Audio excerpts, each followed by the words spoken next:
महाराष्ट्र में 15 अक्टूबर को चुनावी बिगुल बजते ही राजनीतिक दलों के वादे और दावे जनता के सामने आने लगे। राज्य में 20 नवंबर को विधानसभा चुनाव के लिए वोटिंग होनी है। इस दौरान यहाँ की फिजाओं में एक नारा गूंजने लगा, बटेंगे तो कटेंगे। अक्सर इस नारे को उत्तर प्रदेश के मुख्यमंत्री योगी आदित्यनाथ के साथ जोड़कर देखा जाता है। योगी आदित्यनाथ महाराष्ट्र में भारतीय जनता पार्टी के स्टार प्रचारक भी हैं। बटेंगे तो कटेंगे नारे को ध्रुवीकरण की राजनीति से जोड़कर देखा जा रहा है। ये नारा उछलते ही बीजेपी के प्रचार अभियान का हिस्सा बन गया, लेकिन इस नारे को लेकर अब थोड़ी खींचातान दिख रही है। बीते 5 वर्षों में राज्य की सियासत में कई भूचाल आए हैं। इसके कारण नए दलों का गठन हुआ है और पुरानी वफादारियां तार तार हुई हैं। दलों और मजे हुए सियासतदानों की भीड़ में आगे कौन निकलेगा, इसके कयास लगाना जोखिम भरा काम लग रहा है। महाराष्ट्र में बीजेपी महायुति गठबंधन का हिस्सा है। एकनाथ शिंदे की शिवसेना और अजित पवार की एनसीपी इस गठबंधन में बीजेपी के सहयोगी हैं। हालांकि अजित पवार को ये नारा रास नहीं आया और उन्होंने ही सबसे पहले इसका विरोध किया। उन्होंने सार्वजनिक तौर पर कहा कि इस तरह के नारे महाराष्ट्र में कारगर नहीं होंगे। सिर्फ सहयोगियों से ही नहीं, बल्कि बीजेपी के कुछ नेताओं की ओर से भी इसका विरोध हो रहा है। पूर्व कैबिनेट मंत्री और बीजेपी नेता पंकजा मुंडे को भी लग रहा है कि इस नारे का समर्थन नहीं किया जा सकता। इंडियन एक्सप्रेस को दिए एक इंटरव्यू में उन्होंने कहा कि साफ बोलूं तो मेरी राजनीति अलग है। मैं बीजेपी की सदस्य हूं, इसका मतलब ये नहीं है कि इस नारे का समर्थन करती हूं। बटेंगे तो कटेंगे की आलोचना बढ़ती देख बीजेपी ने शब्दों को थोड़ा बदल दिया और ये बदलाव भी किसी और ने नहीं, बल्कि खुद योगी आदित्यनाथ ने ही किया। उन्होंने एक नया नारा उछाला, एक है तो सेफ है। नारा बदलते ही बीजेपी अगले दिन महाराष्ट्र के सभी प्रमुख अखबारों में एक है तो सेफ है का विज्ञापन दे दिया। बीजेपी का बटेंगे तो कटेंगे के नारे का पार्टी ने अपने नेताओं और सहयोगियों की ओर से विरोध चौंकाने वाला है, क्योंकि ये पार्टी अपने आंतरिक अनुशासन के लिए जानी जाती है।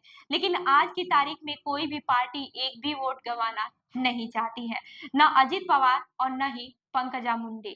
अजित पवार की पार्टी के लिए अल्पसंख्यक मतदाताओं के वोट काफी अहम है। पंकजा मुंडे के लिए भी ये वोट उतने ही महत्वपूर्ण है, क्योंकि वो जिस भी धर्म क्षेत्र से आती हैं, वहां अल्पसंख्यक वोट निर्णायक है। पार्टी के अंदर बटेंगे तो कटेंगे का विरोध यहीं तक नहीं रुका। राज्य में बीजेपी के नेता राधा कृष्ण विखे पाटिल और अशोक चौहान ने भी इसे लेकर नाखुशी जताई है। इसलिए पार्टी को थोड़ा झुकना पड़ा। देवेंद्र फडणवीस ने मामले को ये कहकर ठंडा करने की कोशिश की कि इस नारे को विभाजनकारी लेंस से नहीं देखा जाना चाहिए। लेकिन सवाल ये नहीं है कि बीजेपी ने इस नारे के शब्दों को कितनी फुर्ती से बदला, बल्कि सवाल ये है कि इस चुनाव में बीजेपी का कितना कुछ दांव पर लगा है। ये इससे जाहिर होता है कि इसके नेता भी पार्टी लाइन के आगे झुकने को तैयार नहीं दिख रहे हैं। दरअसल महाराष्ट्र चुनाव में जमीन पर पार्टियों के बीच कांटे की टक्कर है, लिहाजा पार्टी नेता अपना एक भी वोट गंवाना नहीं चाहते हैं। ये इस बात का एक उदाहरण है, क्योंकि इसे साल 1960 में इसे साल 1960 में अस्तित्व में आए महाराष्ट्र राज्य का सबसे जटिल चुनाव कहा जाता है।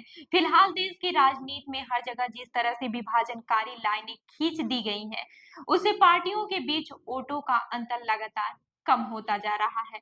हाल ही के लोकसभा चुनाव में महाराष्ट्र में इंडिया गठबंधन और बीजेपी के नेतृत्व वाले राष्ट्रीय जनतांत्रिक गठबंधन यानी कि एनडीए के बीच वोटों का अंतर सिर्फ 0.6% था। लेकिन पिछले 4 महीनों के दौरान महाराष्ट्र में जमीनी हालात नहीं बदले हैं। इसलिए इस चुनाव में भी भविष्यवाणी करना या पहले से कुछ अनुमान लगा लेना मुश्किल हो गया है। इस स्थिति के लिए राज्य में पिछले 5 सालों से चल रही कुर्सी की लड़ाई जिम्मेदार है। साल 2019 के विधानसभा चुनाव के बाद से सत्ता के लिए इस राज्य में जिस तरह का खेल चल रहा है, वैसे किसी राज्य में नहीं दिखा। अब आपको बता दें कि लाडली बहन योजना से लेकर मुख्यमंत्री मेरी लाडली बहन योजना तक वेलफेयर स्कीमों की राजनीति चल रही है। महाराष्ट्र की राजनीति में एक और गेम चेंजर पहलू उभर चुका है। पिछले 3 महीनों के दौरान सत्ता पक्ष और विपक्ष दोनों इस नए पहलू को लेकर आमने सामने है। दोनों ओर से पार्टियां मतदाताओं को आकर्षक स्कीमों से लुभाने की कोशिश में लगी हैं। ज्यादातर स्कीमें सीधे लोगों तक पैसे पहुंचाने से जुड़ी हैं, यानी सभी पार्टियां नई नई लाभार्थी योजनाएं लेकर आ रही हैं। सबसे ज्यादा चर्चा एकनाथ शिंदे सरकार की ओर से शुरू की गई मुख्यमंत्री मेरी लाडली बहन योजना की है। लोकसभा चुनाव में बीजेपी अच्छा प्रदर्शन नहीं कर पाई थी। इससे सबक लेकर महायुति सरकार ने मध्य प्रदेश की शिवराज सरकार की लाडली बहन योजना स्कीम से प्रेरणा ली और राज्य में मुख्यमंत्री मेरी लाडली बहन योजना शुरू की। इसी स्कीम की वजह से विपरीत राजनीतिक हालात के बावजूद मध्य प्रदेश में बीजेपी चुनाव जीतने में सफल रही थी। इसी तर्ज पर महाराष्ट्र सरकार ने मुख्यमंत्री मेरी लाडली बहन योजना के तहत राज्य की महिला लाभार्थियों के खाते में 1500 रुपए ट्रांसफर किए हैं।